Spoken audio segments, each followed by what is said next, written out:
Des milliers d'habitants du quartier populaire d'Adjoufou à Abidjan vidaient lundi 20 janvier leur maison avant qu'elle ne soit rasée par le gouvernement. Les autorités ivoiriennes ont décidé d'instaurer un périmètre de sécurité autour de l'aéroport d'Abidjan, conséquence de la découverte le 8 janvier du corps de Laurent Barthélémy Annie Guibaï, 14 ans, dans le train d'atterrissage d'un avion Air France à Paris. Je n'ai jamais souhaité que mon enfant tente une telle aventure. Je les ai éduqués selon mes moyens, selon le peu que je gagne. Et il est le tout dernier, les plus âgés. Je les ai élevés avec mes moyens, comme je le disais, et ils ont réussi dans la vie. Voilà.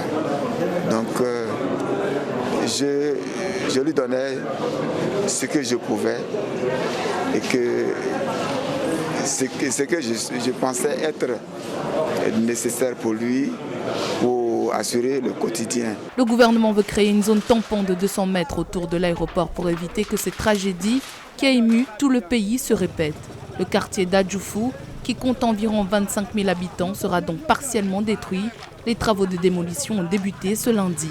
Aujourd'hui, pour aller louer une maison, on te paye de caution de 10 mois, 12 mois. Et puis, rentrer coucher maintenant, c'est à payer de 40 000. Si tu as trouvé trop moins cher, c'est 20 000, 25 000, 30 000. C'est pas facile. Or, aujourd'hui, la vie est dure. Et il y a les enfants qui s'en vont à l'école. Aujourd'hui, ils ont cassé la maison. Comment les gens ont départagé? Comment tu peux aller rester à Gonzague? Un enfant de 10 ans ou bien 5 ans va marcher de là-bas pour venir à l'école ici, c'est vraiment difficile. Pour certains habitants, créer une zone tampon autour de l'aéroport ne résoudra pas forcément le problème de l'immigration clandestine, problème surtout causé par la pauvreté.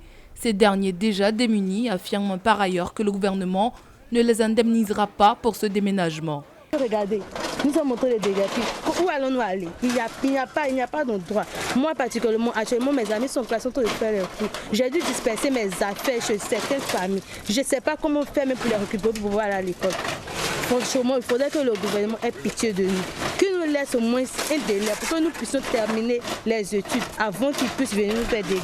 Les autorités ont déclaré qu'elles retarderaient le ratissage de la zone et des sites pour reloger les expulsés sont à l'étude, a assuré Ahmed Diomandé, directeur de cabinet du ministre des Transports. Mais rien de concret à cet effet n'a encore été confirmé par les autorités.